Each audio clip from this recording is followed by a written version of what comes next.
कोही कोही भिडियो खिचेको फुल गर्नेलाई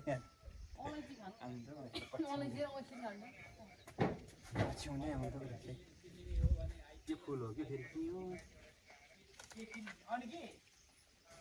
एउटा रेड बुल किनिदिनु नि गोपाल सरले खै त्यस्तो रेड बुल त्यही पनि मास्टर भएर कति साह्रो तलै कमीमै भनेको हेर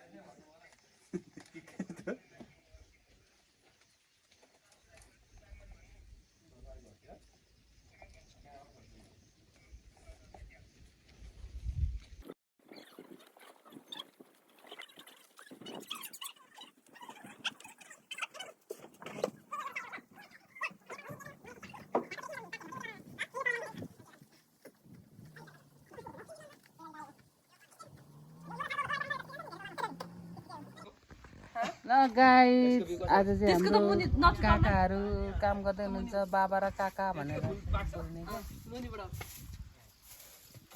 लसुने हो फुल पनि अन्त एउटा समाउन भनेको मान्दैन उसलाई टिकाल्छ भनेर होला क्या उसले चाहिँ यो फुल चाहिँ के टिकाल्छ भनेर अपक परि पठायो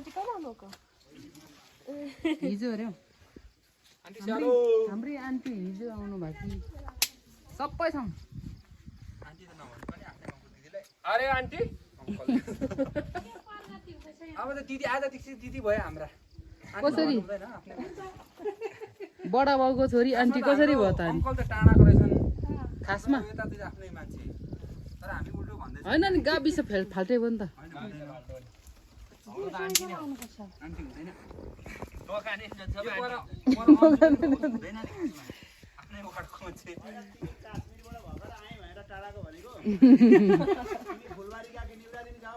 अल्लु कहाँ भए पनि के अङ्कल बडाउका छोरीलाई आन्टी भन्नु नमिल्ने नै हो हामीले बडा बाको छोरीलाई कसरी आन्टी भन्नु पर्यो अब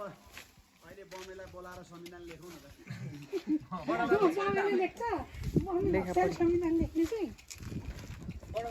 आन्टी भन्नु त हामीले पाप पो भइरहेको थियो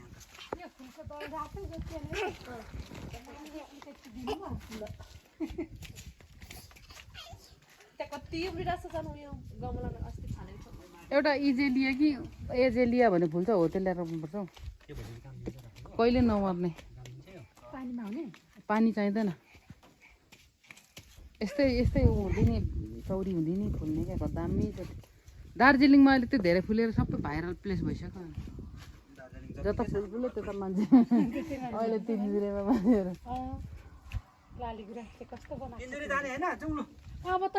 फुल सक्यो के जानु अहिले त सक्छ होला पोहोर हामी 1 गते जाँदा वैशाख 1 गते जाँदै सकिसकेको थियो अलिअलि थियो यसपालि ढिलो फुल्यो नि चैत 20, 22, 25 मा जानुपर्छ अरे त्यहाँ राम्रो फुल भेट्छ अहिले हामी साल दिन्छौँ भन्दै छ त्यसो अहिले त छैन क्या हो भाइ कस्तो दामी भयो हामीले फाइनली बनाइसकेको छैन गर्दैछौँ फाइनली हाम्रो बुढी बोजू के खाँदैछ हो काँचो पानी यो चाहिँ दामी रहेछ देखिँदो रहेछ क्या कलरै राम्रो छ नि त कस्तो दामी भयो अब फाइनली फेरि देखाउँछौँ फेरि लास्टमा यो झन् दामी कस्तो भयो भनेर हाम्रो मेहनत यहाँ मुनि पनि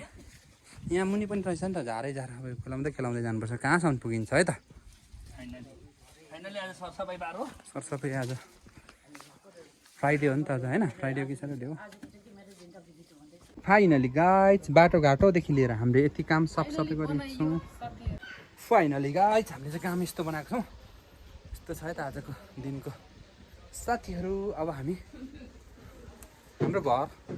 चाहिँ यस्तो चप्पल यस्तो हालत यो कहाँ राख्ने हो लाउनेहरू सो अब हामी खाजा खान्छौँ है हाम्रो फ्यामिली परिवारको चिसो हुन्छ त चटपटै खानु पर्थ्यो है गाइजहरू के खानु ओए कहाँ गए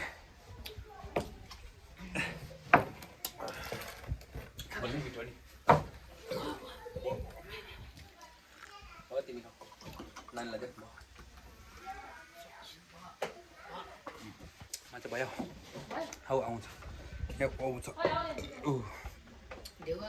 ल साथीहरू हामी चाहिँ फाइनली कामसाम सकेर ऐसेलु खानु ऐसेलु घारीमा जाँदैछौँ ऐसेलु भनेको कतिलाई थाहा नहोला म देखाउने छु हामी चाहिँ सबै परिवार ब्लग खिच्ने हो होइन पैसा कमाउने बच्चालाई घरबार बनाउने हो जमिन किन्ने हो भलक गरेर जमिन किन्ने हो हाम्रो छोटी डन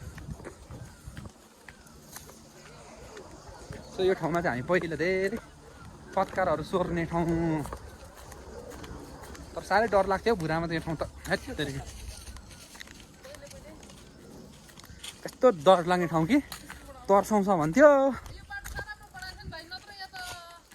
गएर आउँ त फुलबारी गएर आउँ एकछिन घुमेर सकुटीमा यहाँ सकुटीमा घुमेर भगवान्लाई ऐसेलु यो है ऐसेलु भनेको के हो भनेको सबैभन्दा पहिला भगवान्लाई दिनुपर्छ भगवान् भने हामीसँग छ एउटा भगवान् यो ऐसेलु गाई चाहिँ ऐसेलु भनेको छु लु कान्छीलाई लिनुहोस् थ्याङ्क यू भन्नुपर्छ नि तर फेरि मलाई वेलकम नेप्ती तिमी थ्याङ्क यू भन्ने हो मलाई म दिनै ऊ थ्याङ्क यू भन्ने अड्क्यो क्या ऊ हामी क्लो मिठो हुन्छ यो चाहिँ छारो खान्थ्यौँ हौ कतिलाई याद आउँछ भुराको सो अहिले लडिन्छ है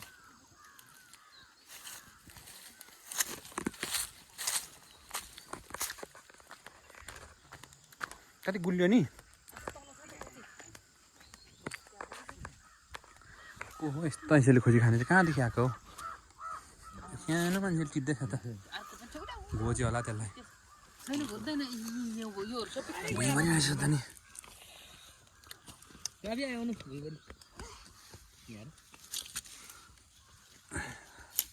कति रहेछ त हो यस्तो हुन्छ है गाइस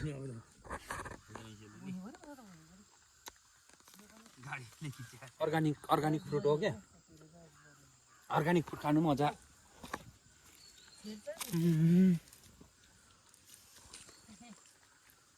ए घोच्यो नि यो खानु कहाँ सजिलो छ त है घोचिहाल्यो मिठो ऐसेलु दाउरा खोज्ने पत्कार छोड्ने ठाउँ होइन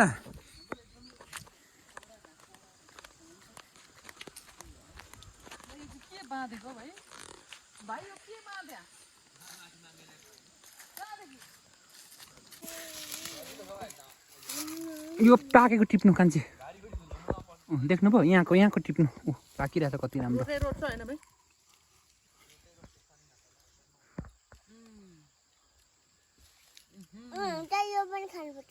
कुन चाहिँ मिठो छ बिस्तारै टिप्नु नि हात खोज्छ नि फेरि हास खै हस् पनि भन्दैन कस्तो छ गुलियो कि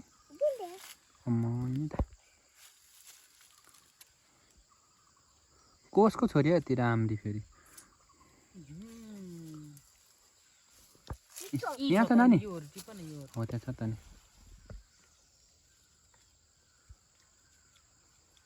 के अरे के खाएको आइस्यालो के घोच्यो के हो घोच्यो छैन यता आउनु मैले देखिरहेको छु यहाँ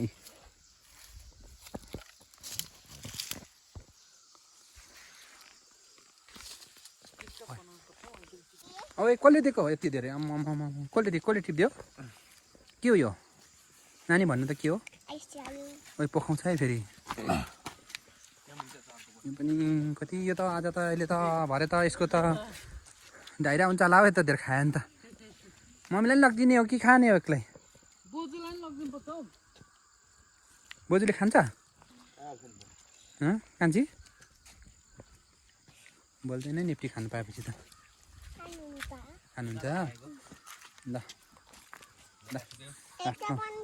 कहाँ छ हौ मैले पनि देखेको रहेछु त साह्रै मिठो नि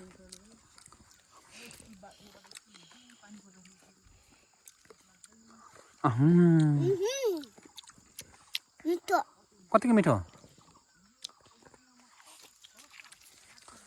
यता आउनु न अनि म एक्लै भयो त म एक्लैले कहाँ छोड्नु भएको अनि मलाई डर लाग्छ नि त हौ ल म हालिदिन्छु न बहिनी त कति मिठो गरी खान्छ हौ हाम्रो यति राम्री मान्छे